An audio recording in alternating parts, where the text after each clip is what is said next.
hello students, I'm Sumit Chetija, your physics faculty from Motion Foundation Division and आज मैं आपके लिए लेके आया हूँ second lecture of the chapter magnetic effects of electric current. Last lecture में बच्चों हम कवर कर चुके हैं काफी सारी बेसिक बातें, जैसे कि हमने जाना कि नॉर्थ और साउथ पोल क्या होता है, कहाँ से हमारी मैग्नेटिक फील्ड निकलती है और किस पोल के थ्रू अंदर जाती है, अंदर की बात बाहर की बात, ये सारी चीजें हमने देखी थी। मैग्नेट्स के बारे में कुछ प्रॉपर्टीज जानी थी और कुछ और चीजें भी जानी थी, जैसे मैग्नेटिक फील्ड और magnetic field lines. Magnetic field lines के बारे में मैंने आपको थोड़ा बहुत बता दिया था, लेकिन आज जो लास्ट इंट्रोडक्शन मैंने आपको दिया था कि हम 3 तरीके के कंडक्टर्स पढ़ने वाले हैं, जिसमें फर्स्ट नाम आता है straight current carrying conductor.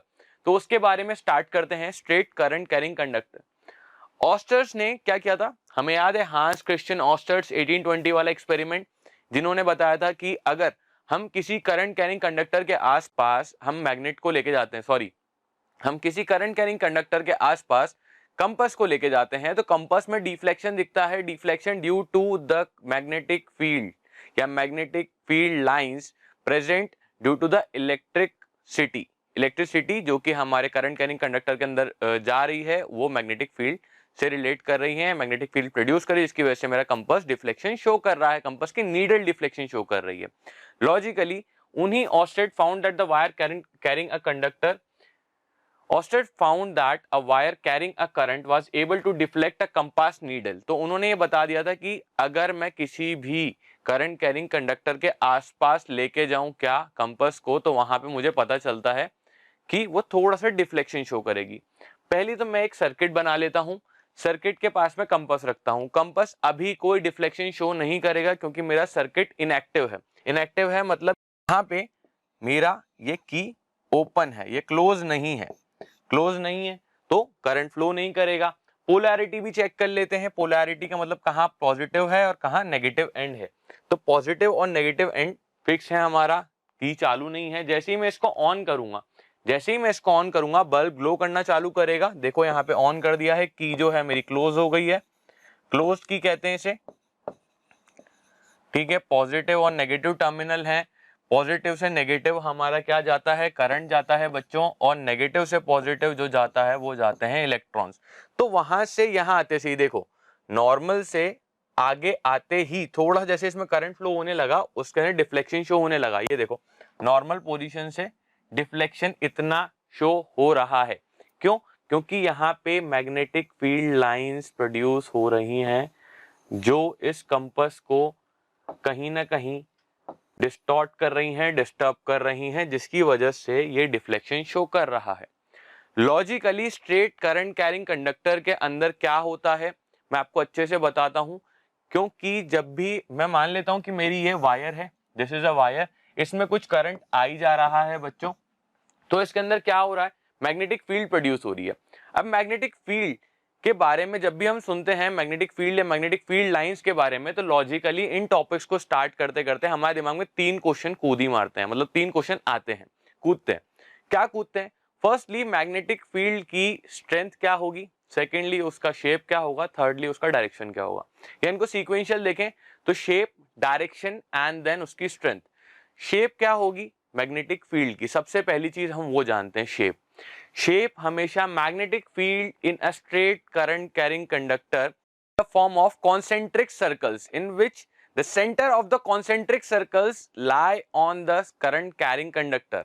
Hindi अनुवाद भी बताएंगे इसका, तो परेशान ना होके। क्या होता है, जब भी स्ट्रेट करंट कैरिंग कंडक्टर के अंदर मैग्नेटिक फील्ड्स निकल रही होती हैं, तो वो होती हैं कॉन्सेंट्रिक फॉर्म में। कॉन्सेंट्रिक मतलब सिंगल सेंटर से बड़े बड़े और बड़े सर्कल्स ऐसे निकलते हैं, ठीक है, इस शेप में होती है कॉन्सेंट्रिक सर्कल के। और कॉन्सेंट्रिक सर्कल्स का जो सेंटर होता है वो करंट कैरिंग कंडक्टर के ऊपर ही लाई करता है। लॉजिकली मैं इसके नीचे अगर इस वायर को थोड़ा और बड़ा करूं, दूसरा एक और सेंटर बना के यहाँ पे अगर मैं कॉन्सेंट्रिक सर्कल्स ड्रॉ करूं, तो थोड़ी देर के बाद लगेगा कि ये इंटरसेक्ट हो रहे हैं। ये देखो हो रहे हैं कि नहीं हो रहे हैं। तो एक पढ़े लिखे बच्चे या मेरे बच्चों की तरह या मेरे स्टूडेंट्स की तरह थोड़ा सोच के बताओ, क्या ये मैग्नेटिक फील्ड लाइंस लिटरली या रियलिटी में इंटरसेक्ट हो रही हैं या नहीं हो रही? जल्दी बताओ सोच के, 5 सेकंड देता हूं। 1 2 3, सोच लिया होगा, अभी तक आंसर आ रहा होगा। चलो जिनको नहीं समझ में आया उनके लिए वापस बताता हूं, क्योंकि क्या होता है अगर मैग्नेटिक फील्ड इस करंट कैरिंग कंडक्टर, जो पेन मेरे हाथ में है इसे वायर मान लेते हैं, मैग्नेटिक फील्ड ये है जो मेरा हाथ है, यहाँ पे इस लेवल पे चल रही है और मैंने नीचे की तरफ ड्रॉ करी है दूसरे लेवल पे, तो देखो ये इंटरसेक्ट हो रही है क्या? नहीं ना। दो डिस्क मान लो, दो डिस्क है, एक सीडी या डिस्क है इधर की तरफ, ये हाथ मेरा डिस्क है और सेकंड डिस्क यहाँ पे, तो ये बड़े देखो अगर ऐसे करूं छोटा बड़ा बड़ा बड़ा बड़ा और बड़ा सर्कल बनता जाएगा, ऐसे नीचे भी ऐसे आता जाएगा, तो ये कभी भी इंटरसेक्ट नहीं होने वाली है। ये सिर्फ दिख रहा है क्योंकि ये 2D सरफेस है, 2D डायग्राम है, इसलिए आपको देखने को मिल रहा है कि ये इंटरसेक्ट हो रही है, लॉजिकली ये इंटरसेक्ट नहीं हो रही हैं। तो यहाँ पे ये समझ में आ गया होगा। तो हमें फर्स्ट जो क्वेश्चन था दैट वाज शेप, शेप क्या होता है? कॉन्सेंट्रिक सर्कल्स के फॉर्म में होता है, तो ये चीज समझ में आ गई। सेकेंडली जो क्वेश्चन उचकना चाहिए था दिमाग के अंदर आया होगा कि डायरेक्शन क्या होगी। तो डायरेक्शन जानने के लिए एक चीज, एक लॉ की जरूरत है, जिस लॉ का नाम है फ्लेमिंग्स राइट हैंड रूल, या राइट हैंड रूल के नाम से हम इस चीजें जानते हैं। तो पहले उसके बारे में जान लेते हैं, फिर हम आगे बात करेंगे। तो डायरेक्शन जानने के लिए सबसे पहले राइट हैंड थंब रूल जिसे कहते हैं, the direction of the magnetic field produced bye a straight current carrying conductor can be determined by applying right hand rule.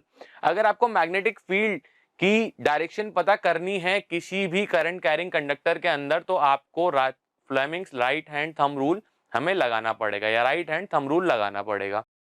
Right hand thumb rule हमें क्या बोलता है? राइट हैंड थंब रूल हमें यह बोलता है कि अगर मैं मान लूं कि ये करंट कैरिंग कंडक्टर है और मैं उसे पकड़ लूं, ऐसे पकड़ मत लेना करंट लग जाएगा, मान लेते हैं अगर मेरे हाथ यह करंट कैरिंग कंडक्टर है और आप उसे पकड़ रहे हो इन द डायरेक्शन कि आपका थंब पॉइंट कर रहा है जहां पे मेरा करंट फ्लो करेगा, जहां जिस डायरेक्शन में मेरा अगर करंट फ्लो करेगा, तो उसको अगर मैं अपने थंब से रिप्रेजेंट करता हूं, तो ये वाली जो डायरेक्शन है, मेरी जो रेस्ट फिंगर्स है मेरे हाथ की, ये रेस्ट फिंगर्स मुझे बताएंगी कि मैग्नेटिक फील्ड कहां से आ रही हैं और कहां को जा रही हैं। लॉजिकली इस कंडीशन में, जब कंडीशन में क्या ले रहा हूं, मेरा हाथ या मेरे हाथ में जो पेन है वो नीचे से ऊपर करंट फ्लो करता है, तो मेरा थंब ऊपर की तरफ स्टिक करेगा, ऊपर की तरफ पॉइंट करेगा, मेरे मैग्नेटिक फील्ड लाइंस ऐसे आएंगी और ऐसे जाएंगी, ऐसे आएंगी और ऐसे जाएंगी। जबकि अगर इस कंडीशन को स्विच कर दे और मेरा करंट नीचे की तरफ जा रहा है, करंट नीचे की तरफ जा रहा है, तो देखो कैसे आएगा, ऐसे इस तरफ से आना चाहिए, इस तरफ से मेरे मैग्नेटिक फील्ड लाइंस आएंगे और वापस जाएंगे, इस तरफ से आएंगे और अपोजिट साइड से अंदर की तरफ आएंगे। तो इस चीज को अपन डायग्राम की हेल्प से भी जानते हैं, थोड़ा समझने की कोशिश करते हैं। अकॉर्डिंग टू दिस रूल, ये रूल हमें क्या बताता है, if you point the thumb in the right hand in the direction of current flowing, ऐसा मत करना कि लेफ्ट हैंड का यूज कर लो, उल्टा आंसर आ जाएगा, आंसर गलत होगा। राइट हैंड का यूज करो। बच्चे क्या मिस्टेक कर देते हैं, Fleming's right hand rule, left hand rule, तो ये सारी चीजें अभी लेफ्ट हैंड रूल भी आएगा, तो उस चीज में कंफ्यूज मत होना। अगर मैग्नेटिक फील्ड और करंट का हमें प्रपोर्शन निकालना है, मैग्नेटिक फील्ड किस तरीके से किस डायरेक्शन में जा रही है जब करंट फ्लो कर रहा है किसी करंट कैरिंग कंडक्टर के अंदर, from this to this position, या left to right, right to left, north to south, किसी भी डायरेक्शन के अंदर, तो लॉजिकली हमको पता चल जाएगा कि मैग्नेटिक फील्ड कितनी है और कहां पे किस डायरेक्शन में फ्लो कर रही हैं। तो थंब को तो क्या करना है, करंट के डायरेक्शन में हमें पॉइंट करना है in the circuit. Then the four fingers, जो बची हुई चार फिंगर्स है मेरी ये वाली, ये जिस डायरेक्शन में कर्ल हो रही हैं, कर्ल इन द डायरेक्शन, जिस डायरेक्शन में कर्ल होंगी वो मैग्नेटिक फील्ड की डायरेक्शन शो कर देगा। कैसे है shown in the figure, figure भी लाते हैं, फिगर मेरा ऐसा है, ये देखो।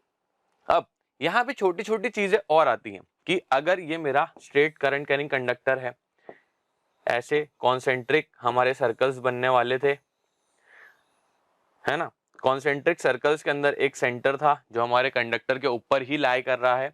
तो अगर मैं कहूं कि ऐसा मेरा करंट जा रहा है नीचे से ऊपर की डायरेक्शन में, तो ये होगा सीधा, अंगूठा मेरा ऊपर की तरफ पॉइंट करेगा इस तरीके से अंदर, यहां से तो अंदर जाएगा एंड देन गोल घूम के वापस आएगा, यहां से अंदर जाएगा और यहां से बाहर आएगा। कैसे, यहां से अंदर जाएगा और गोल घूम के वापस आएगा।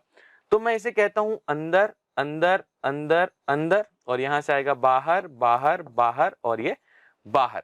अगर मैं इसका अपोजिट ले लूं, इसका अपोजिट ले लूं क्या, कि मेरा करंट जा रहा है नीचे की तरफ यहां से इस तरफ, ठीक है, और मैं कॉन्सेंट्रिक सर्कल्स ड्रॉ करूं ऐसे करके,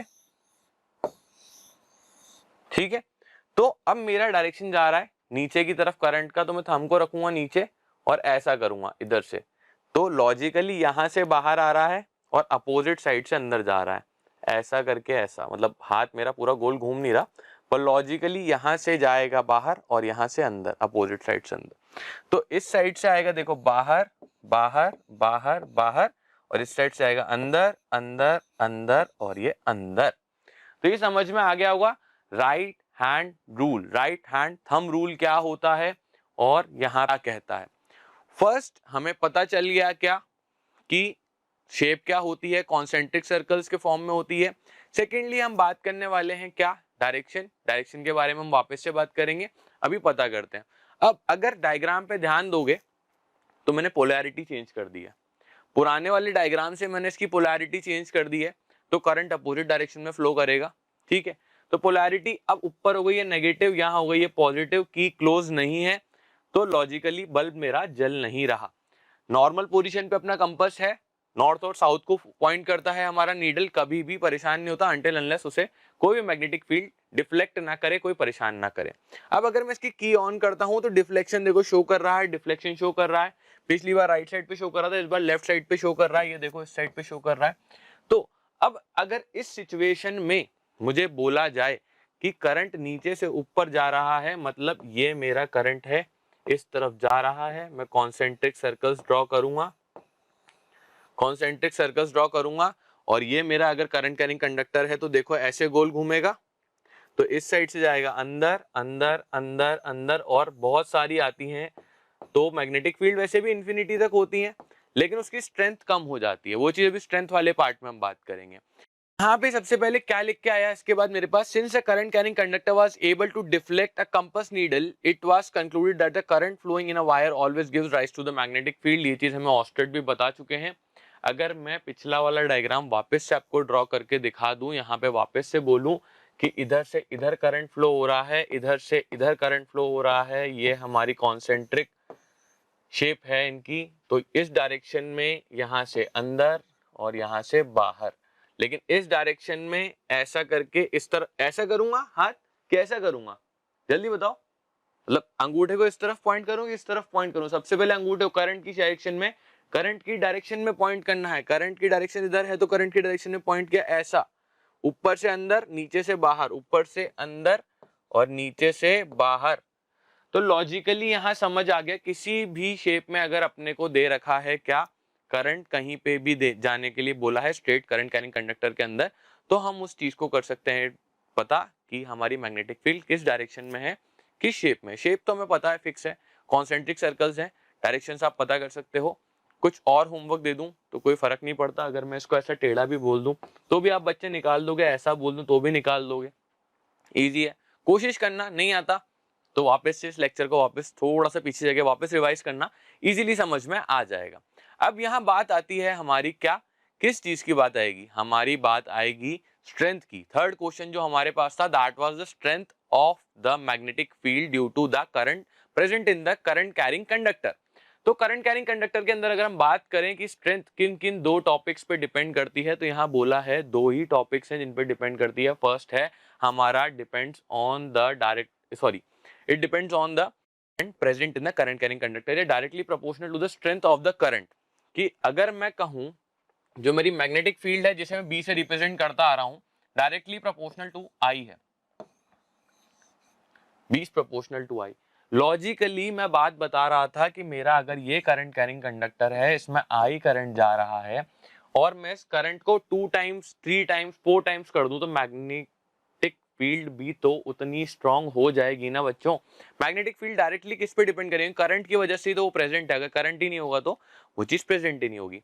मान लो यहाँ पे 1 एम्पियर का इस वायर में करंट जा रहा है और इस वायर में 5 एम्पियर का करंट फ्लो करा रहा है, तो लॉजिकली कंपास अगर मैं दोनों के पास लेके आता हूं तो किसमें ज्यादा डिफ्लेक्शन शो होना चाहिए, फटाफट बताओ सोच के, 1 2 3 4, ए और बी ऑप्शन।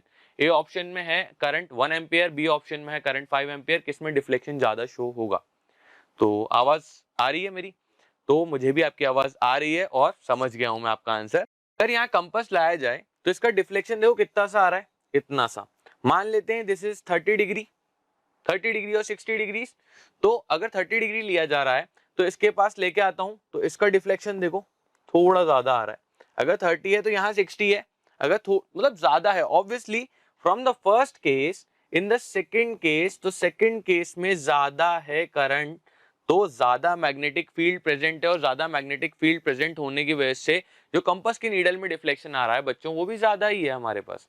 ज्यादा सोचने की बात नहीं, जितना ज्यादा करंट उतनी ज्यादा मैग्नेटिक फील्ड और उतना ज्यादा ही डिफ्लेक्शन। तो जैसे मैंने लिखा है कि magnetic field is directly proportional to the current, तो करंट जितना बढ़ा दोगे उतना ही हमारा मैग्नेटिक फील्ड बढ़ जाएगा। तो फर्स्ट तो पता चल गया डायरेक्टली प्रोपोर्शनल। सेकेंडली क्या होता है, it is inversely proportional to the distance between them. Distance between them मतलब क्या है कि अगर मैं ये वायर प्रेजेंट करता हूं जिसके अंदर आई करंट जा रहा है, दो डिस्टेंस पे, एक डिस्टेंस पे मैं ए पॉइंट रख रहा हूं और एक डिस्टेंस पे मैं बी पॉइंट रख रहा हूं। अब खुद सोचो, अगर इस वायर से मैं कॉन्सेंट्रिक सर्कल्स बनाना चालू करूं, तो सबसे पहले पास में आएगा ए, उसके बहुत बाद में ऐसे करके कहीं बी उसको रिलेट कर पाएगा। इस चीज से पता चलता है कि हमारे जो मैग्नेटिक फील्ड में पास है वो ज्यादा मैग्नेटिक फील्ड को प्रेजेंट समझ पाएगा कि वहां पे कितनी ज्यादा मैग्नेटिक फील्ड पसंद है। इवनली जैसे दो मैग्नेट्स अगर पास में लेते हैं, ज्यादा पास में लाते हैं तभी वो एक दूसरे को डिफ्लेक्ट या अट्रैक्ट करते हैं, है ना। नहीं तो ज्यादा दूर रख दो, वो नहीं करेंगे, क्योंकि वहां पे जाते जाते मैग्नेटिक फील्ड प्रेजेंट तो इन्फिनिटी तक है, लेकिन इन्फिनिटी पे जाते जाते वो हो जाती है लीस्ट स्ट्रॉन्ग, मतलब बिल्कुल लीस्ट, उसकी एनर्जी बहुत कम हो जाती है। और अगर ऐसे समझ आया हो तो अच्छी बात है, नहीं तो आप जब सीनियर डिवीजन में जाएंगे, 11th-12th में जाएंगे, तो वहां पे एक फॉर्मूला आएगा, that is B is equals to mu naught I upon 2πr।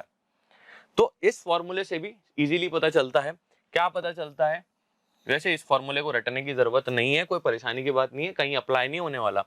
तो यहाँ पे पता चलता है B is directly proportional to I, जो कि मैंने फर्स्ट पॉइंट बताया था आपको, है ना। एंड सेकेंडली क्या बताया था, B is inversely proportional to distance, that is B is inversely proportional to 1/r, या proportional to 1/, inversely proportional to r, या डायरेक्टली प्रोपोर्शनल टू 1/r, जो भी लिखो। ये दोनों टॉपिक्स क्लियर हो गए।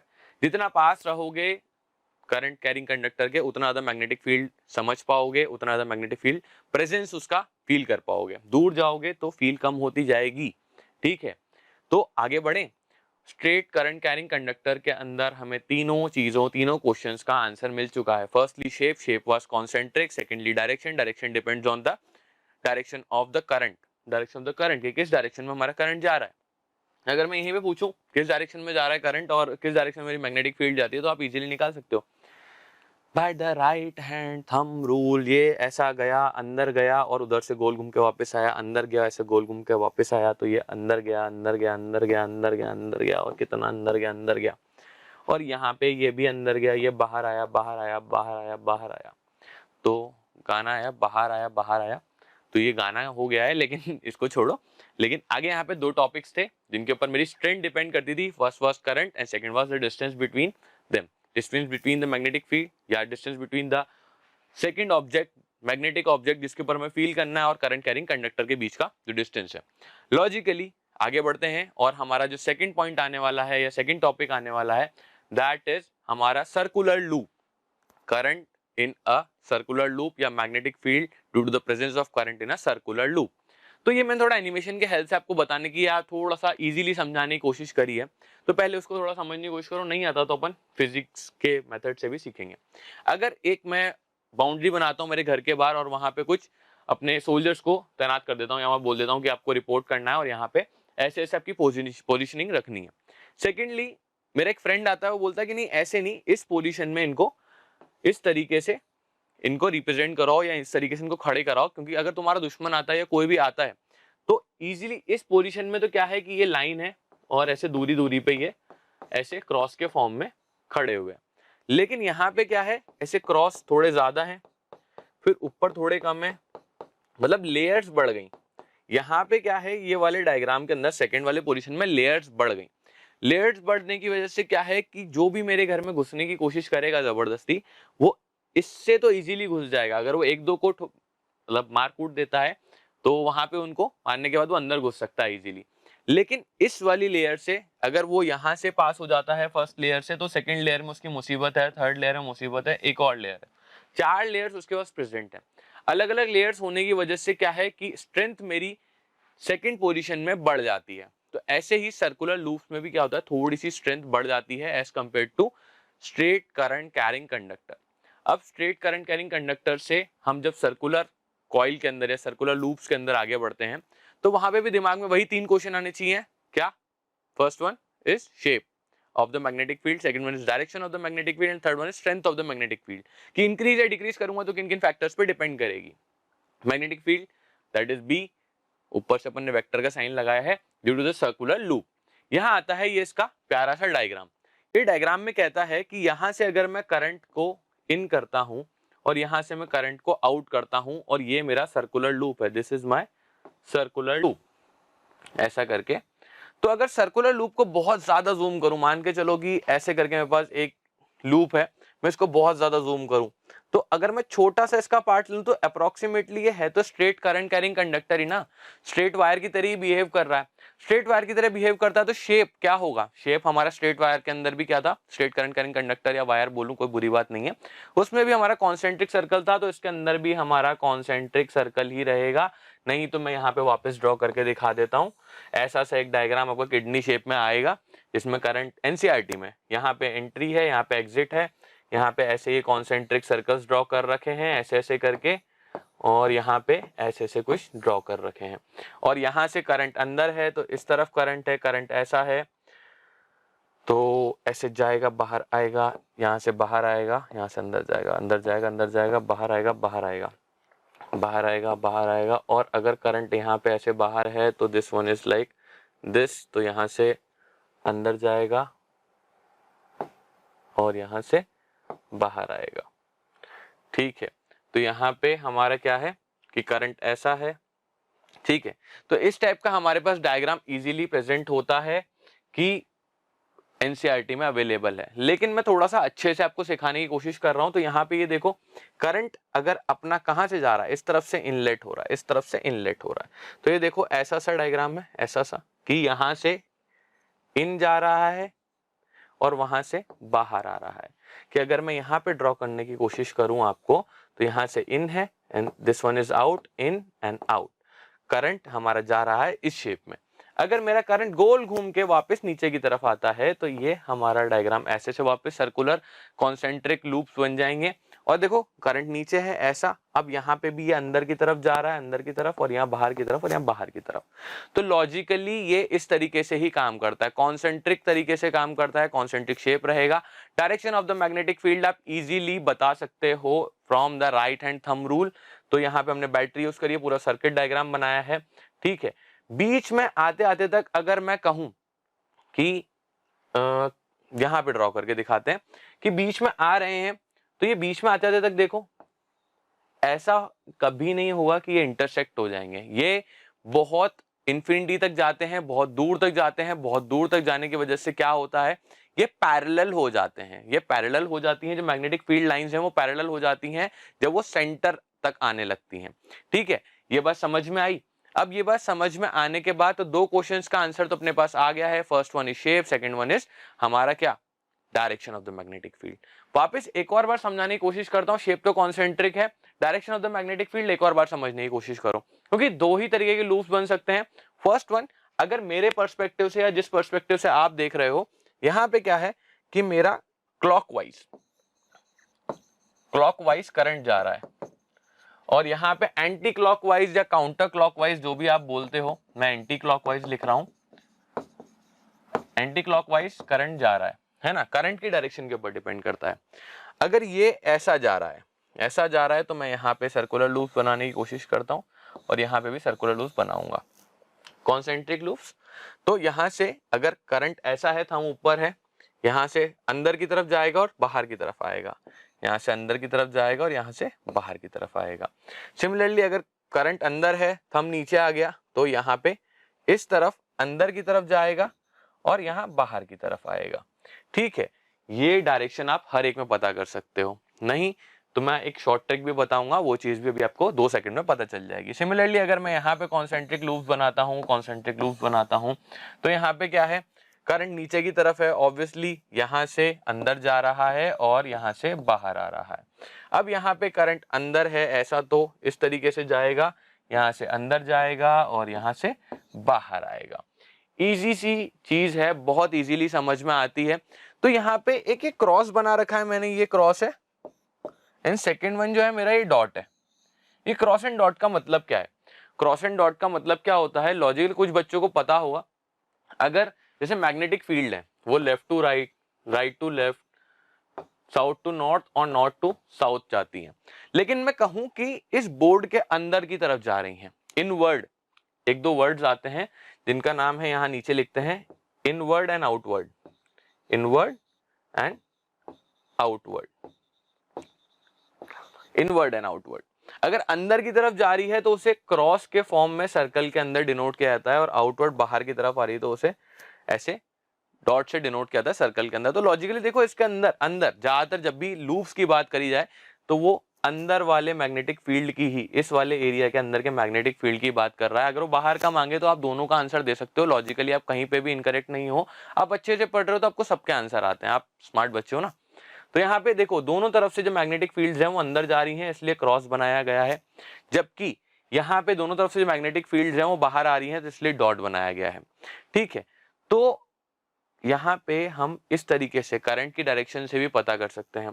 और अगर कोई पूछ ले कि इस डायग्राम में करंट इस तरीके से क्लॉकवाइज डायरेक्शन में अपना करंट जा रहा है तो ये कौन से पोल को रिप्रेजेंट करता है, तो ये भी इजी पीजी है, बहुत प्रॉब्लम सॉल्विंग, मतलब है तो दिमाग में सोचने वाली चीज पर इजी है। मैं बता शॉर्ट ट्रिक बताऊं तो ये देखो, अगर मैं इससे बनाना चाहूं तो मैं एस लिखूं, मेरा करंट ऐसे तो जा रहा है, ठीक है, कि इस डायरेक्शन से आ रहा है और यहां से जा रहा है, ऐसा ही तो है।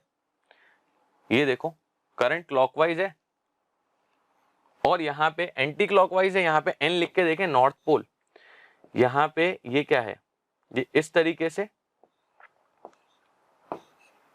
एंटी क्लॉकवाइज, मतलब डायग्राम थोड़ा ये एन अजीब सा बन गया, ये इस तरीके से बनता है एंड देन ये इस तरीके से बनता है। एन में एंटी क्लॉकवाइज है जबकि एस में क्लॉकवाइज है, तो यहाँ पे ये साउथ पोल को रिप्रेजेंट करता है और ये नॉर्थ पोल को रिप्रेजेंट करता है। कोई परेशानी की बात नहीं है, तो यहाँ पे कोई दिक्कत, कोई परेशानी, कोई मुसीबत तो है नहीं। थोड़ा सा आगे बढ़ते हैं, डायरेक्शन भी हो गया, अब स्ट्रेंथ की बात करेंगे। लास्टली जो स्ट्रेंथ है, फर्स्ट पॉइंट है जो हमारा करंट के ऊपर डिपेंड करता है, लॉजिकली इजी पीजी वापस से पता है, क्योंकि मैग्नेटिक फील्ड जो है वो हमारी क्यों प्रेजेंट है, क्योंकि वहां पे करंट फ्लो हो रहा है, जितना ज्यादा करंट फ्लो होगा उतनी ज्यादा मैग्नेटिक फील्ड प्रेजेंट होगी। तो यहाँ पे फर्स्ट आ गया कि मैग्नेटिक फील्ड जो है या strength of magnetic field, strength of magnetic field is directly proportional to the current या value of current। ठीक है, यहां समझ में आया, दोनों में पता चल रहा होगा, जिसमें करंट ज्यादा है ऑब्वियसली इसमें करंट ज्यादा लग रहा है, थोड़ी मोटी वायर यूज करी गई है तो उसके अंदर हमारा मैग्नेटिक फील्ड भी ज्यादा ही होगा। समझ में आया। सेकेंडली जो पॉइंट आएगा that is B is proportional to 1/r, जितना पास में रहोगे उतना ज्यादा मैग्नेटिक फील्ड को फील कर पाओगे, मैग्नेटिक फील्ड को मैग्नेटिक फील्ड को फील कर पाओगे। ठीक है, ये टंग ट्विस्टर हो गया। मैग्नेटिक फील्ड को फील कर पाएंगे हम, उतना ज्यादा उसका प्रेजेंस समझ पाएंगे जितना ज्यादा वहां पे हम पास रहने वाले हैं। एज कंपेयर टू अगर मैं दूर हूं तो उसकी प्रेजेंस थोड़ी कम फील होगी। तो यहाँ पे 2 points straight current carrying conductor से कॉमन है। और ये सीनियर डिवीजन का फॉर्मूला अगर उन्होंने तुमने सोचा हो कि सर को उसका आता था इसका नहीं आता, तो इसका भी मुझे आता है, इसका भी मैं बता देता हूँ। ये होता है μ0 Ni/2r। इससे अपन पता कर लेते हैं कि directly proportional to I, inversely proportional to r, and यहाँ पे एक नई चीज आ गई बच्चों, एन। एन मतलब क्या है, कितने नंबर ऑफ टर्न्स हम यूज कर रहे हैं। जरूरी थोड़ी है कि ये एक ही लूप मैंने दिखाया है तो एक ही लूप हो, यहाँ पे मल्टीपल लूप्स भी तो हो सकते हैं, नंबर ऑफ टर्न्स भी तो हो सकते हैं। तो थर्ड पॉइंट जो है वो मेरा यही बताएगा आपको कि magnetic field is directly proportional to N number of turns. N is number of turns बच्चों, n is number of turns. ठीक है, यहाँ पे ये होता है। फॉर्मूले से देख लो इजीली, थोड़ा फॉर्मूले से इजी समझ में आता है। अगर फॉर्मूला दिमाग में रखोगे तो आपको समझ में आ जाएगा कि किस फॉर्मूले से कौन सा वाला लूप की बात चल रही है और उसमें क्या क्या प्रोपोर्शनल है, क्या इनवर्सली प्रोपोर्शनल है। जितने ज्यादा लूप्स रखूंगा, ठीक है, उतनी ज्यादा मेरी मैग्नेटिक फील्ड होगी, क्योंकि हर एक लूप के हिसाब से मेरी मैग्नेटिक फील्ड बन रही है। इसीलिए मैंने कहा था सर्कुलर लूप्स के अंदर magnetic field as compare to straight current carrying conductor ज्यादा स्ट्रॉन्ग होती है। इसीलिए, क्योंकि मल्टीपल लूप्स होते हैं, हर एक, मान के चलो 1 2 3 एंड 4, ये 4 लूप वाली मैंने एक मैग्नेटिक फील्ड या मतलब सर्कुलर लूप बनाया। हर एक लूप की जो मैग्नेटिक फील्ड थी दैट वाज बी। तो इस टोटल की मैग्नेटिक फील्ड कितनी होगी बच्चों? 4 बी होंगे, बी बी और ये बी, तो इज इक्वल्स टू 4 बी।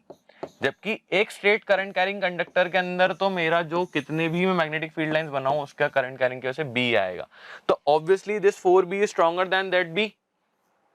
ठीक है, बी इज मैग्नेटिक फील्ड है ना, this 4 times of magnetic field is stronger than a single time of magnetic field. That's easy and normal one. Last जो हम आगे आने वाले हैं, नेक्स्ट टॉपिक आएगा दैट इज सोलेनॉइड। ये सबसे इंपॉर्टेंट टॉपिक है इस चैप्टर में से, क्योंकि इनमें से क्वेश्चन क्या हर फ्रीक्वेंट ईयर्स में आते रहे हैं और हमने नोटिस किया है कि बार बार ये क्वेश्चन हमारी सीबीएसई जो है बच्चों के सामने रखती है और बच्चे बहुत सारे तो आंसर देते हैं, कुछ कंफ्यूज हो जाते हैं। हमारे लिए सभी इंपॉर्टेंट है। इवन अगर आपको आंसर आता है तो अच्छी बात है, नहीं आता तो भी अच्छी बात है। सीखो, सीखना लाइफ का उद्देश्य है, सीख के आए तो आगे बढ़ेंगे। A coil of a wire with many circular turns, वहां पे भी ऐसा तो नहीं कंपेयर, थोड़ा दिमाग में मेनी सर्कुलर टर्न्स मेरे बढ़ने से पहले तुम पढ़ ही लेते हो। Wound bound closely in the shape of cylinder is known as solenoid. ये कहना चाह रहा है कि सर्कुलर लूप्स हैं, मल्टीपल सर्कुलर लूप्स हैं, हम उस स्प्रिंग टाइप शेप को एक सिलेंडर टाइप शेप बना दें, स्प्रिंग जैसा कुछ बना दें। Exactly not spring, it's like spring. तो हम सिलेंडर शेप बना दें उन लूप्स को यूटिलाइज करके, तो उसे हम कहेंगे क्या? सोलेनॉइड। सोलेनॉइड ये टॉपिक इसलिए भी इंपॉर्टेंट है क्योंकि इससे रिलेटेड इलेक्ट्रोमैग्नेट अभी आगे आने वाला है। इलेक्ट्रोमैग्नेट, यूजेस ऑफ इलेक्ट्रोमैग्नेट, ये सब चीजें हम साथ में पढ़ते हैं। स्टार्टिंग में बताते इलेक्ट्रोमैग्नेट, टेम्पररी मैग्नेट, ये सब चीजें, तो वो सब चीजें। When a current is passed through a wire in a solenoid, अगर करंट पास करता हूं सोलेनॉइड के अंदर, जो वायर है present, it acts like a bar magnet, कि ये बार मैग्नेट की तरह। याद है नॉर्थ पोल साउथ पोल वाली एक मैग्नेट थी स्टार्टिंग में, भूल तो नहीं गए? याद है ना, बार मैग्नेट की तरह बिहेव करती है। Magnetic field produced by solenoid is shown in the figure below. नीचे डायग्राम भी लेके आओ। Bar arrows indicate the direction of the current and red arrows indicate the magnetic field lines of force. यहां पता चलेगा one end of the solenoid behaves as the north pole and another behaves as the south pole। तो logically यहाँ पे यही पता लगने वाला है कि हमारा वन एंड जो है नॉर्थ पोल की तरह बिहेव करता है, other one is act like a south pole. तो यहाँ पे ये नॉर्थ है और ये साउथ है, क्योंकि रेड हमारा नॉर्थ पोल को रिप्रेजेंट करता है और ब्लू हमारा साउथ पोल को रिप्रेजेंट करता है। कब कब रिप्रेजेंट करेगा ये, कब बार मैग्नेट की तरह बिहेव करने लगेगा? जब इसके अंदर से मैं करंट फ्लो कराऊंगा। पीछे वाली डायरेक्शन में देखो, पीछे वाले स्लाइड के अंदर अगर मैं कंपेयर कराऊं तो ये की क्लोज नहीं है बच्चों। आगे वाली स्लाइड में अगर हम आए तो ये देखो, ये की क्लोज है। की क्लोज है तो करंट फ्लो हो रहा है। करंट कहां से? पॉजिटिव से नेगेटिव टर्मिनल की तरफ ये मेरा आई भागना चालू कर देगा। आई भागना चालू कर देगा तो मल्टीपल लूप्स की वजह से मल्टीपल मैग्नेटिक फील्ड होंगी और इट प्रेजेंट, मतलब जितने ज्यादा टर्न्स होंगे उतनी ज्यादा स्ट्रेंथ ऑफ मैग्नेटिक फील्ड है। पीछे ही हमने पढ़ा है सर्कुलर लूप्स के अंदर अप्रोक्सीमेटली सोलेनॉइड के जो रूल्स होते हैं वो सेम ही होते हैं। ठीक है, बस इसका जो फॉर्मूला है वो सीनियर डिवीजन वाला वो थोड़ा सा बदल जाएगा, वो अपन स्ट्रेंथ वाले पार्ट पे आके काम करेंगे। लेकिन शेप और डायरेक्शन के बारे में तो अभी आपको आइडिया लग गया होगा कि दो क्वेश्चन, जो तीन थे मेरे पास, तीन क्वेश्चन अगर मैं आपके सामने रखता हूं, तीन में दो क्वेश्चन आपको इजीली आंसर पता होगा। First one, what is the shape of the magnetic field, वो होंगे क्या होंगे? हर एक, अगर सिंगल लूप का पूछूं तो कॉन्सेंट्रिक होगा, लेकिन अगर पूरे का पूछूं तो it is like north pole से निकल के बच्चों साउथ पोल की तरफ जाते हैं, और यहां से नॉर्थ पोल से निकल के बच्चों हमारी मैग्नेटिक फील्ड जो है वो साउथ पोल की तरफ जाती है। ये नॉर्मल बार मैग्नेट की तरह बिहेव कर रहा है। बार मैग्नेट की तरह बिहेव कर रहा है तो नॉर्मल बार मैग्नेट में जो हमने पढ़ा था वही के वही रूल्स इस पे अप्लाई करेंगे। कुछ नया नहीं, कुछ ऐसा नहीं कि आउट ऑफ द बॉक्स पढ़ा रहे हैं, नॉर्मल वही। इसीलिए बेसिक लेक्चर अगर आपने पढ़ा नहीं है तो वापस जाके बेसिक लेक्चर पढ़ो, उसमें जो भी इंपॉर्टेंट टॉपिक्स थे मैंने इजी पीजी तरीके से बहुत नॉर्मल लैंग्वेज में हिंदी में समझाने की कोशिश करी है कि हम अपनी मातृभाषा में सीखें, एंड देन फिर आगे आने वाली चीजें सारी इजी लगने लगेंगी। ये बार मैग्नेट की तरह बिहेव करता है। सोलेनॉइड, अब आगे आएंगे तो सोलेनॉइड के अंदर हमारा पहला पहला क्या आएगा, ऐसा सा कुछ डायग्राम आएगा।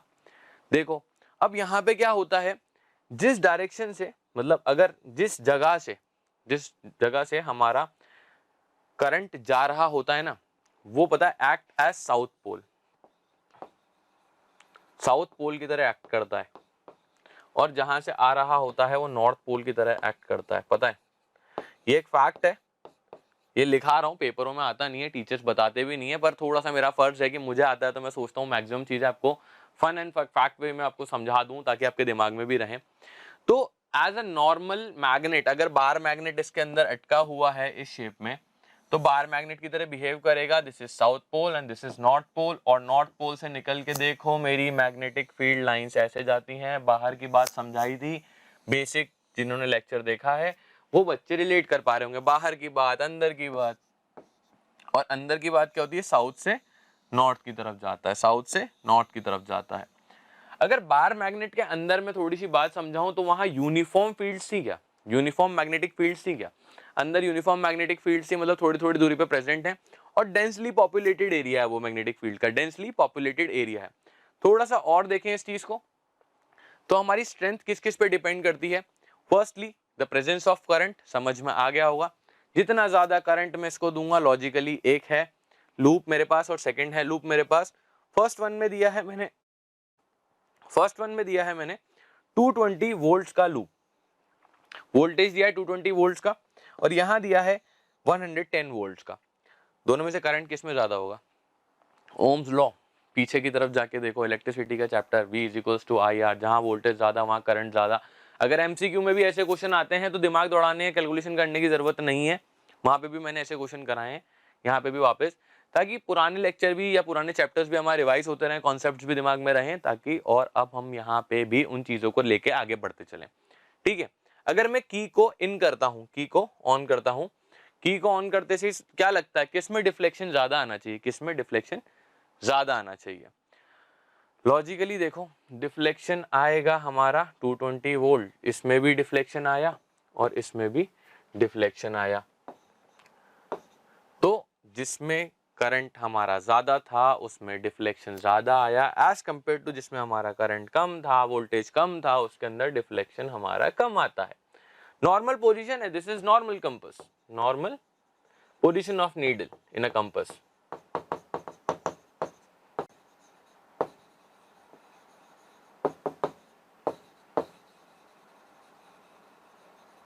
ठीक है, जबकि मैं इसके पास लाता हूं हमारा कंपास, तो उसकी नीडल थोड़ा सा कम डिफ्लेक्शन शो करेगी एज कंपेयर टू यहाँ पे ज्यादा डिफ्लेक्शन शो करेगी। क्यों करेगी, जितना ज्यादा करंट प्रेजेंट है बच्चों, तीसरी बार हम इस चीज को पढ़ रहे हैं, जितना ज्यादा करंट प्रेजेंट है उतना ही ज्यादा डिफ्लेक्शन होगा। करंट को मैं बढ़ा दूंगा तो मेरा डिफ्लेक्शन या मैग्नेटिक फील्ड की स्ट्रेंथ बढ़ जाएगी, और कम कर दूंगा तो कम हो जाएगी। सेकेंडली, क्या अभी यहाँ पे मेरा 1/r आना चाहिए क्या, या तो B is proportional to N number of turns लिखा हुआ है, तो तुम्हें क्या लगता है कि अभी यहाँ पे 1/r से रिप्रेजेंट होना चाहिए, और नहीं होना चाहिए तो क्यों नहीं होना चाहिए, बताओ, सोचो। पहले मैं ये समझाऊंगा फिर मैं उसका भी आंसर दूंगा और वो फॉर्मूला भी बताऊंगा। ठीक है, यहाँ पे क्या होता है, नंबर ऑफ टर्न्स, अगर तो देखो लूप क्लोज्ड है, ठीक है, हमारा क्लोज लूप नहीं है क्योंकि यहाँ पे कीज क्लोज नहीं है, दिख रहा है कीज क्लोज नहीं है, तो नंबर ऑफ टर्न्स मान के चलो, इसमें देखो नंबर ऑफ टर्न्स मैं मान लेता हूँ यहाँ पे 15 है, n जो है मेरे को 15 दे रखा है, जबकि यहाँ पे n जो है मेरे को 7 ही दे रखा है। इससे अप्रोक्सीमेटली हाफ हो गए, अप्रोक्सीमेटली हाफ हो जाने की वजह से वहां पे नंबर ऑफ टर्न्स को मेरे को बोला गया है डायरेक्टली प्रोपोर्शनल, और डायरेक्टली प्रोपोर्शनल होने की वजह से क्या होता है, जब भी मैं आगे जाऊंगा और इस चीज को मैं लूप को क्लोज करूंगा, क्लोज करते से ही क्या होगा, करंट फ्लो होगा, करंट फ्लो होते से ही मुझे डिफ्लेक्शन शो होने लगेगा। डिफ्लेक्शन शो क्यों होगा, क्योंकि presence of the magnetic field in a current carrying conductor.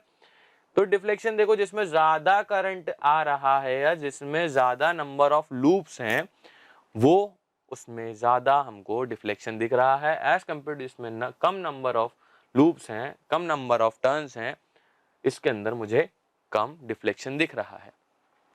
यहाँ पे जो क्वेश्चन मैंने आपसे पूछा था, क्या रेडियस पे डिपेंड करेगा, नहीं है, रेडियस के ऊपर डिपेंड नहीं करेगा, क्योंकि रेडियस पे तब डिपेंड करता है जब हम एक सिंगल लूप की बात करते हैं, सिंगल सर्कुलर लूप की बात करते हैं, और यहाँ पे मल्टीपल लूप्स हैं, तो ये बार मैग्नेट की तरह काम करता है मेरे बच्चों, और यहाँ पे इस तरीके के मैग्नेटिक फील्ड्स काम करते हैं। समझ में आया, from north to the south pole.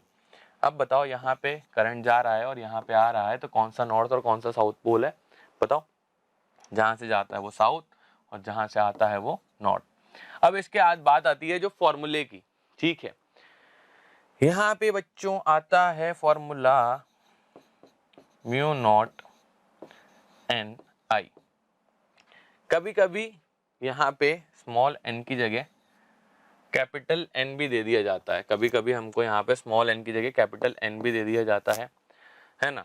तो कैपिटल एन होता है हमारा number of turns, capital N होता है यहाँ पे नंबर ऑफ टर्न्स, और यहाँ पे एल अगर दे दी जाए तो एल का मतलब तो आप ज्योमेट्री और मैथ्स के बच्चे हो उनका समझते होगे, एल का मतलब लेंथ। तो यहाँ पे स्मॉल एन का फॉर्मूला जो आता है ना, स्मॉल एन का, जो कि यहाँ पे रिलेटेबल है, that is capital N upon L. और यहाँ पे एक चीज पता है और बतानी चाहिए, मतलब मेरा मन है बताने का, अगर इच्छा हो तो समझो, नहीं है तो भी कोई दिक्कत की बात नहीं। जो लेंथ होती है ना, लेंथ, ये length of the solenoid is much more greater then the radius of the loop. This is radius या दिस इज डायमीटर, तो ये d/2 लिख रहा हूँ या इज इक्वल्स टू r भी लिख दूं तो बच्चे समझदार हैं आजकल हमारे। तो l is much more greater than r, ये कंडीशन होती है। लेंथ जो है बहुत ज्यादा होनी चाहिए as compare to the radius of the solenoid या circular loop of the solenoid. तो नेक्स्ट जो आने वाला है that is the core material. Core material present between the solenoid, the loops of the solenoid. अगर मैं यहाँ पे सोलेनॉइड के लूप्स के अंदर अगर कुछ एक मटेरियल भर दूं या मटेरियल रख दूं तो क्या फर्क पड़ेगा। वैसे ये आता नहीं है, मैंने यहाँ पे एक सॉफ्ट आयरन कोर रखने की कोशिश करी है, तो सॉफ्ट आयरन कोर रखने की वजह से क्या फर्क पड़ेगा मेरे मैग्नेटिक फील्ड पे। क्या होता है, इसके नाम पे मत जाना कि सॉफ्ट आयरन है, ऐसे वो प्लस आयरन होगा सॉफ्ट सा, है ना।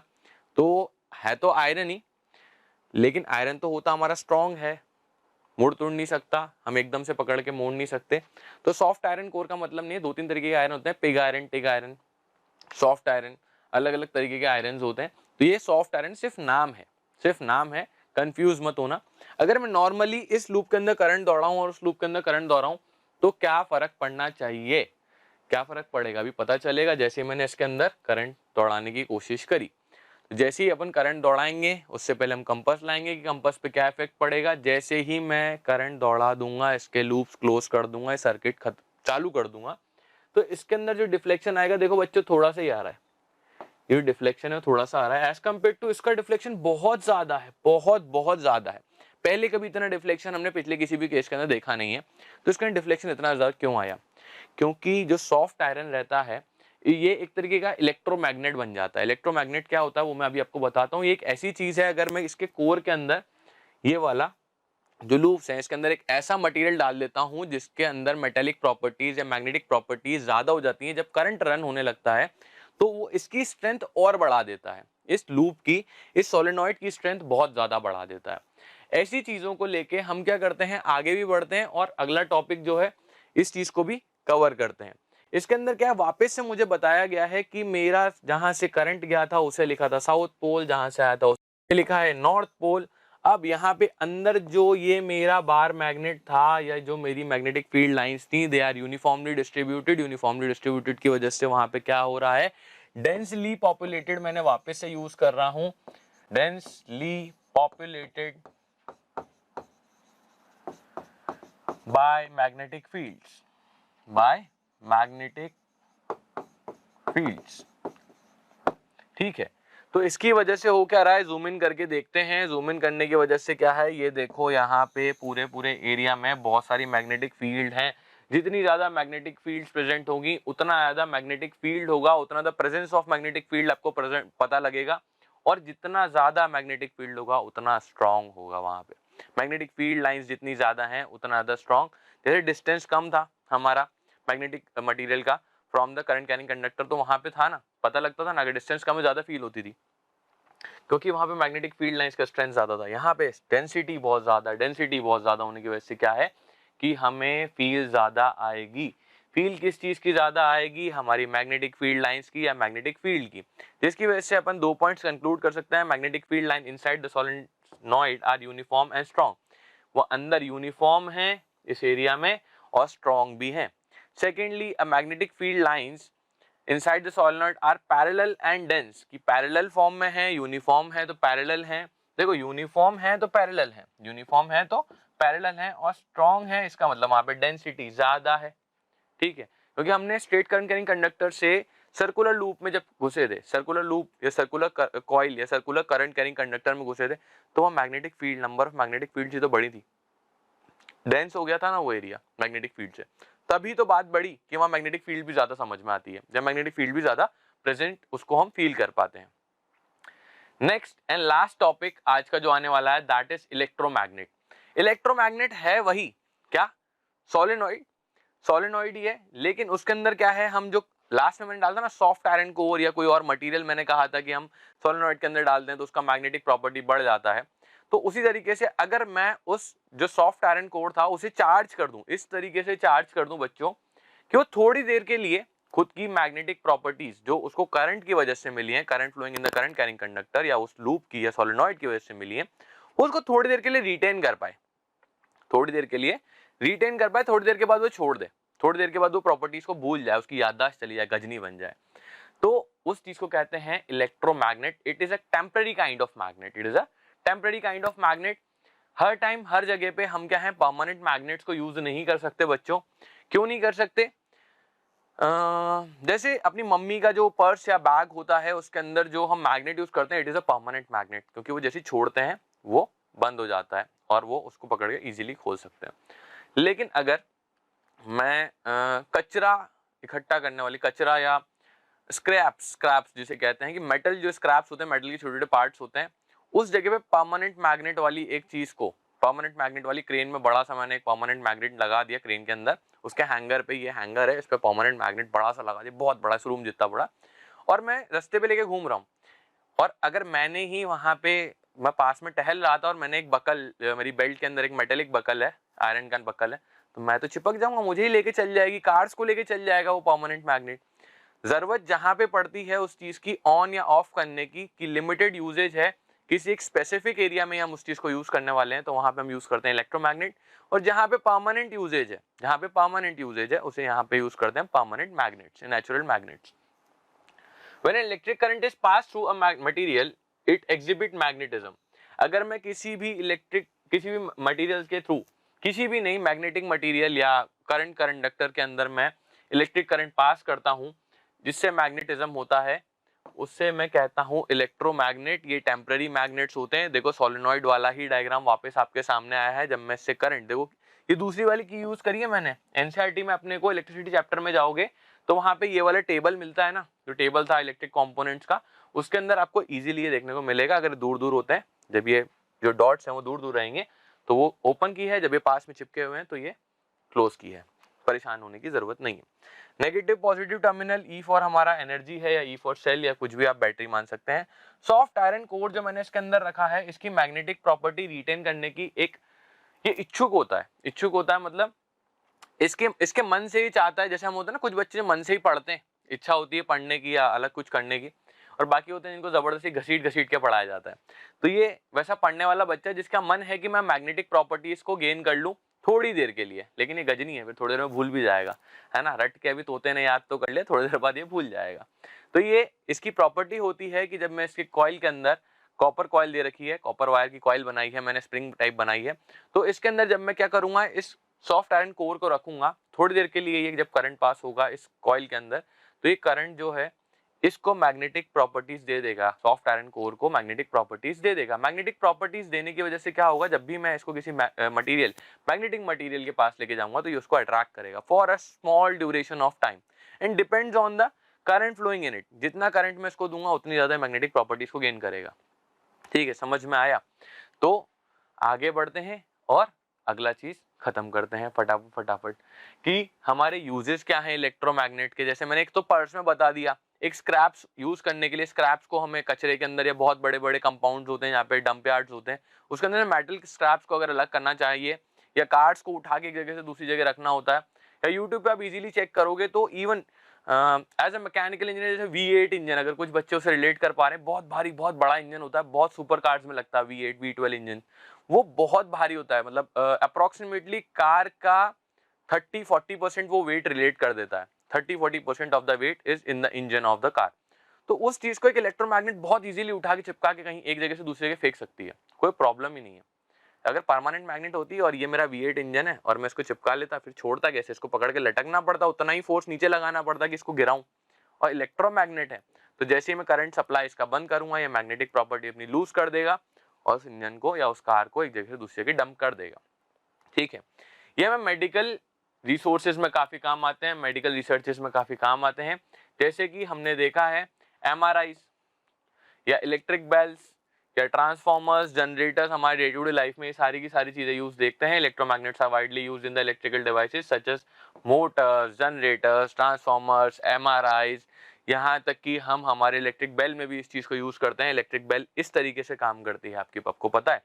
घर के अंदर कभी वैसे इलेक्ट्रिक बेल तोड़ना मत, पर अगर टूट गई है या खराब हो गई है तो आप खोल के उसे सही कर सकते हो और मम्मी या पापा को समझा सकते हो, छोटे भाई बहन को समझा सकते हो कि वो इलेक्ट्रोमैग्नेट की प्रॉपर्टी है जिसकी वजह से हम वो वर्क कर रही है हमारे घर में। इवन MRI जो हमारे बॉडी के स्कैन्स करती है और CT स्कैन भी किसी का पार्ट है। CT स्कैन भी करती है, एक स्पेसिफिक एरिया को हमें स्कैन करके डॉक्टर को दिखा देती है, एक फॉर्म ऑफ जो भी स्कैन का पेपर रहता है, मुझे उसका नाम पता नहीं है।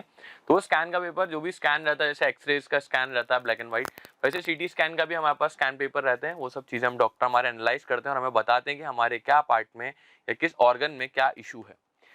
सेकेंडली जो यूज आएगा वो हमारा बच्चों आने वाला है, electromagnets are used in magnetic recording and data recording, magnetic recording and data storage.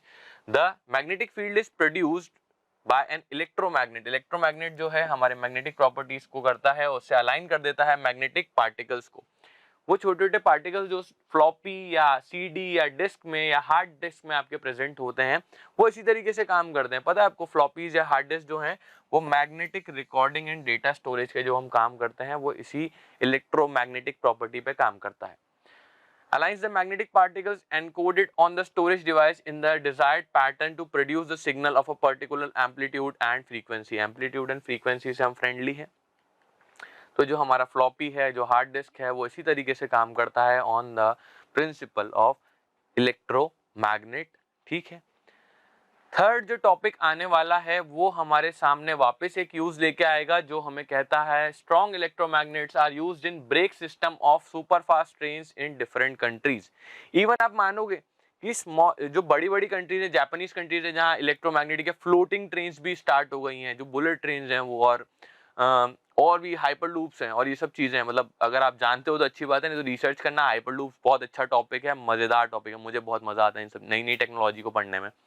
तो हाइपर लूप्स और जो बुलेट ट्रेन हैं वो इसी टेक्नोलॉजी से काम करते हैं। वो स्पीड अप करने के लिए ट्रेन को भी, इवन रोकने के लिए भी यूटिलाइज करते हैं इलेक्ट्रोमैग्नेट्स को। सिर्फ ये यूजेस हैं, वहां आपको डायग्राम ड्रॉ नहीं करना पेपर के अंदर, तो आप बस यूजेस याद कर सकते हो किस तरीके से।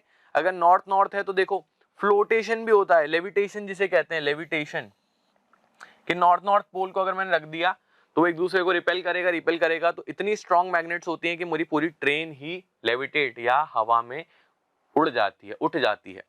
और ये अगर अपोजिट फोर्सेस हैं, अपोजिट हैं, तो वो एक दूसरे को अट्रैक्ट करेंगे, जिसकी वजह से हमें पुल मिलता है। और कभी कभी हम जब अट्रैक्शन बहुत ज्यादा होता है तो उसे रोकने के लिए भी हेल्प होता है। और अगर मैं इसको चाहूं कि पुश करना चाहूं तो ये एक दूसरे को पुश भी करते हैं। कैसे? सेम वाले हमारे same faces of the magnet या same poles of the magnet जो है उनको यूटिलाइज किया जाता है ताकि वो पुश हो जाएं, एक दूसरे को धक्का दें तो वो ट्रेन और सुपर फास्ट हो जाए। ये एक GIF मैंने यूज किया है। पीछे की तरफ एक डायग्राम है जो इजीली आपको समझाना चाहता है कि कैसे वो पुश और पुल करके ट्रेन को स्पीड अप या स्लो डाउन कर सकते हैं। लास्ट एक टॉपिक आएगा बच्चों हमारे पास, क्या वापस से एक यूज है, उस यूज के बारे में हम जान लेते हैं। Electromagnets are used in particles accelerator experiment like cyclotron. ये 11th-12th का टॉपिक है बच्चों, पर मेरा मन था बताने का। तो साइक्लोट्रॉन में क्या होता है, एक इलेक्ट्रॉन को हम भेजते हैं और बार बार जो हमारे ये नॉर्थ एंड साउथ पोल है इनके अंदर हम करंट्स को अपोजिट फ्लो करते हैं, जिसकी वजह से हमारा जो इलेक्ट्रॉन अंदर गया था वो बहुत तेज घूमना चालू कर देता है। अट्रैक्शन, पुल पुश करके हम बार बार उसको इधर से उधर फेंकने की कोशिश करते हैं और वो एक मतलब एक साइकिल के अंदर, एक लूप के अंदर फंस जाता है, जिसकी वजह से वो बार बार घूमता रहता है ना। और घूमता रहता है तो बहुत ज्यादा स्पीड अटेन करता है, जिसकी वजह से हम एनर्जी रिप्रोड्यूस करवा लेते हैं या और भी चीजें हम करते हैं उससे। In this case electromagnets are used to accelerate the moving charges by applying forces on them. जैसा कि मैंने बताया इलेक्ट्रोमैग्नेट्स यूज किए जाते हैं जिसकी वजह से हम उसकी पोलैरिटी का मतलब नॉर्थ साउथ पोल या साउथ नॉर्थ पोल चेंज कर सकते हैं, तो वो चेंज कर करके हम उसकी एक्सेलरेशन बढ़ा देते हैं। तो यहाँ तक मेरा इलेक्ट्रोमैग्नेट्स का भी जो टॉपिक था वो मैंने दी एंड करा दिया है अपनी तरफ से। एक छोटा सा टॉपिक मेरी तरफ से और बचता है, the difference between the permanent magnets and electromagnets, the difference between the bar magnet और परमानेंट मैग्नेट और द इलेक्ट्रोमैग्नेट्स। तो यहाँ पे छोटे छोटे डिफरेंसेस आने वाले हैं, फटाफट याद कर लो, ये क्वेश्चन पेपर में आने का कभी कभी चांस होता है, 50-50 है, लेकिन याद कर लोगे तो वो 100% भी हो सकता है। The bar magnet are permanent magnet, ये परमानेंट मैग्नेट है, जबकि ये जो मैंने बताया था these are temporary magnets. Its magnetism is passing through it, so the magnetism of an electromagnet can be switched on or off as desired. जैसे ही अपना मन होगा तब मैं उसे चालू करूंगा, जब मेरा मन होगा तब मैं उसे बंद करूंगा। एज कम्पेयर टू जबकि मैं परमानेंट मैग्नेट में करना चाहूँ, ये मैं नहीं कर सकता। मम्मी के पर्स वाले उस चीज को अगर मैं इलेक्ट्रोमैग्नेट यूज कर लूँ मम्मी के पर्स को लॉक अनलॉक करने के, तो मम्मी को पहले तो बैटरी लेके घूमनी पड़ेगी अपने साथ ताकि वो उसे ऑन और ऑफ कर पाए। और अगर वो परमानेंट मैग्नेट है तो कभी भी ऑन और ऑफ हो सकता है, ऑटोमेटिक मतलब वो कॉन्टिन्यूसली काम करता है। सेकंड जो टॉपिक आता है बच्चों वो कहता है permanent magnet produce a comparatively weak force of attraction and the electromagnet can produce very strong magnetic force. Magnetic force किस पे डिपेंड करता है बच्चों, मैंने बताया था बी जो है मेरा वो प्रोपोर्शनल है आई के, जितना ज्यादा करंट बढ़ा दूंगा उतना ही ज्यादा मेरा मैग्नेटिक फील्ड बढ़ जाएगा, मैग्नेटिक फील्ड लाइंस बढ़ जाएंगी, उतना ज्यादा मैग्नेटिक फोर्स बढ़ जाएगा। समझ में आया? तो यहाँ पे मैं करंट बढ़ा सकता था, वहां पे मैं करंट नहीं बढ़ा सकता। The strength of the permanent magnet can not be change, similar topic है कि यहाँ पे मैं स्ट्रेंथ जो है करंट के ऊपर डिपेंड करती है, करंट जितना ज्यादा उतनी ज्यादा स्ट्रेंथ, वो चीज चेंज नहीं होगी, करंट चेंज नहीं होगी तो स्ट्रेंथ चेंज नहीं होगी। एज कम्पेयर टू यहाँ पे स्ट्रेंथ चेंज कर सकता हूँ with the change in the number of loops, या हमारे डिस्टेंस को कम कर दूं या मैं करंट को बढ़ा दूं। ठीक है, इसमें 2-3 फैक्टर्स हैं, अलग अलग हमारे करंट कैरिंग कंडक्टर के ऊपर डिपेंड करता है।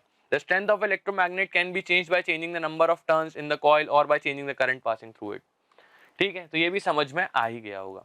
Last, the north and south pole that is the polarity of the magnet is fixed and cannot be changed. The polarity of the electromagnet can be changed by changing the direction of the current is flowing in the coil. यहाँ पे polarity north और south pole जो होता है वो fix होता है, मैं उसे चेंज नहीं कर सकता। एज कम्पेयर टू यहाँ पे मैं चेंज कर सकता हूँ, क्योंकि मैं करंट को जैसे ही रिवर्स कर दूंगा, उल्टी डायरेक्शन में पोलैरिटी कर दूंगा। First starting of the chapter में चले जाओ या स्टार्टिंग ऑफ दिस लेक्चर चले जाओ, वहाँ पे मैंने पोलैरिटी चेंज करके Fleming's right hand thumb rule के पहले और उसके बाद मैंने पोलैरिटी चेंज करी है उसी सेम सर्किट की, तभी मैंने आपको समझाने की कोशिश की थी। और एंड भी मैं उसी टॉपिक से कर रहा हूँ जहाँ से स्टार्ट किया, दुनिया गोल है, जहाँ से शुरू होती है वहीं एंड पे आ जाती है। तो यहाँ पे मेरा लेक्चर का एंड आ रहा है और आप सब कुछ समझ चुके होंगे। जो जो टॉपिक समझ नहीं आते वो आप डाउट सेशन में डाल सकते हैं, नीचे आपको सारा का सारा होमवर्क मिल जाएगा। और इन सब चीज़ों से अगर मज़ा आ रहा है तो आगे आने वाले टॉपिक्स और रिलेटेबल हैं, जैसे हम इलेक्ट्रिक जनरेटर्स और उसके बाद मोटर्स और घर के अंदर कैसे कैसे हम मैग्नेट्स को यूज़ करते हैं, ये सब चीज़ें भी सीखने वाले हैं। तो मज़ा आ रहा है तो कंटिन्यू करो और लेक्चर को कॉन्टिन्यूस फॉर्म में देखते चलो। तो do like, share and subscribe with your friends. Good bye.